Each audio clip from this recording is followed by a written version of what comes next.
अर्जुन बोले, हे कृष्ण, जो मनुष्य शास्त्र विधि को त्याग कर श्रद्धा से युक्त हुए देवादि का पूजन करते हैं, उनकी स्थिति फिर कौन सी है? सात्विकी है अथवा राजसी किंवा तामसी? श्री भगवान बोले, मनुष्यों की वे शास्त्रीय संस्कारों से रहित केवल स्वभाव से उत्पन्न श्रद्धा सात्विकी और राजसी तथा तामसी ऐसे तीनों प्रकार की ही होती है। उसको तू मुझसे सुन। हे भारत, सभी मनुष्यों की श्रद्धा उनके अंतःकरण के अनुरूप ही होती है।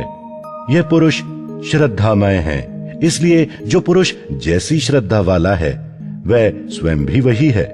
सात्विक पुरुष देवों को पूजते हैं, राजस पुरुष यक्ष और राक्षसों को तथा अन्य जो तामस मनुष्य हैं वे प्रेत और भूतगणों को पूजते हैं।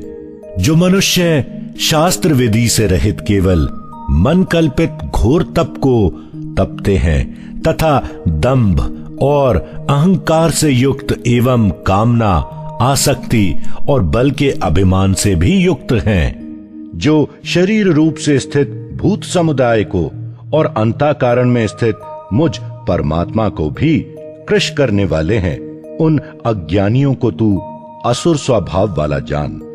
भोजन भी सबको अपनी अपनी प्रकृति के अनुसार तीन प्रकार प्रिय होता है, और वैसे ही यज्ञ, तप और दान भी तीन तीन प्रकार के होते हैं। उनके इस पृथक पृथक भेदों को तुम मुझसे सुन।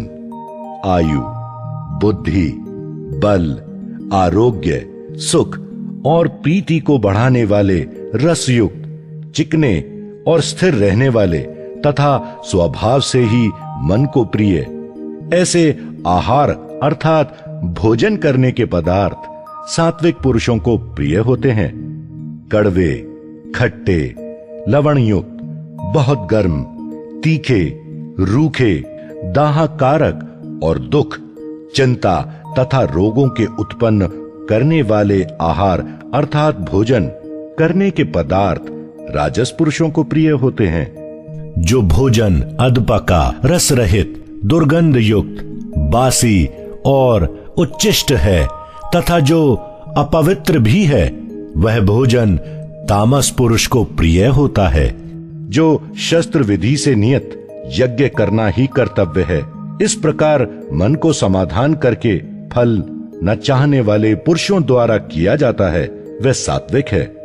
परंतु हे अर्जुन, केवल दंभाचरण के लिए अथवा फल को भी दृष्टि में रखकर जो यज्ञ किया जाता है, उस यज्ञ को तू राजस जान। शास्त्र विधि से हीन, अन्न दान से रहित, बिना मंत्रों के, बिना दक्षिणा के और बिना श्रद्धा के किए जाने वाले यज्ञ को तामस यज्ञ कहते हैं।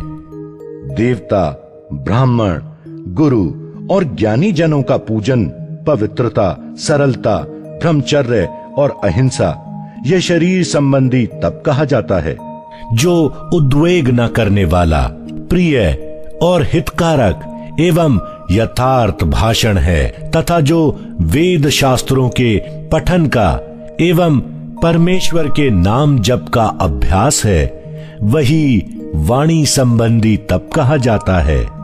मन की प्रसन्नता, शांत भाव, भगवत चिंतन करने का स्वभाव, मन का निग्रह और अंतःकरण के भावों की भली भांति पवित्रता, इस प्रकार यह मन संबंधी तप कहा जाता है।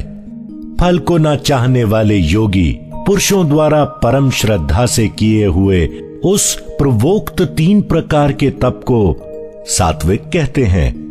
जो तप सत्कार, मान और पूजा के लिए तथा अन्य किसी स्वार्थ के लिए भी स्वभाव से या पाखंड से किया जाता है, वह अनिश्चित एवं क्षणिक फल वाला तप यहाँ राजस कहा गया है।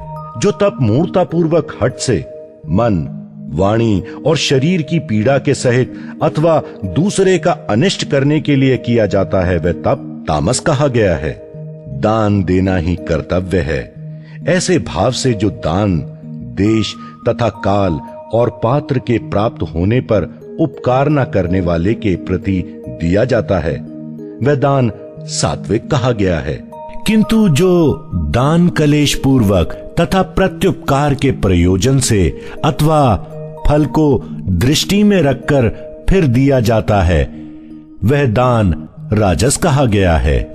जो दान बिना सत्कार के अथवा तिरस्कार पूर्वक अयोग्य देश काल में और कुपात्र के प्रति दिया जाता है, वह दान तामस कहा गया है। ओम तत्सत। ऐसे ये 3 प्रकार का सच्चिदानंद घन ब्रह्म का नाम कहा है।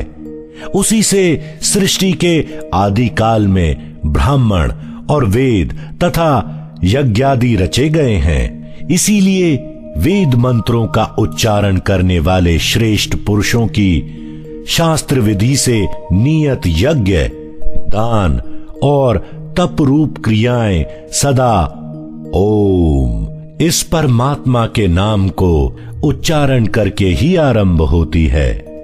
तत् अर्थात तत् नाम से कहे जाने वाले परमात्मा का ही ये सब है। इस भाव से फल को ना चाहकर नाना प्रकार की यज्ञ, तप रूप क्रियाएं तथा दान रूप क्रियाएं कल्याण की इच्छा वाले पुरुषों द्वारा की जाती हैं। सत, इस प्रकार यह परमात्मा का नाम सत्य भाव में और श्रेष्ठ भाव में प्रयोग किया जाता है तथा हे पार्थ, उत्तम कर्मों में भी सत शब्द का प्रयोग किया जाता है तथा यज्ञ, तप और दान में जो स्थिति है वह भी सत इस प्रकार कही जाती है और उस परमात्मा के लिए किया हुआ कर्म निश्चय पूर्वक सत ऐसे कहा जाता है। हे अर्जुन, बिना श्रद्धा के किया हुआ हवन, दिया हुआ दान एवं तपा हुआ तप और जो कुछ भी किया हुआ शुभ कर्म है वह समस्त असत इस प्रकार कहा जाता है। इसीलिए वह ना तो इस लोक में लाभदायक है और ना मरने के बाद ही।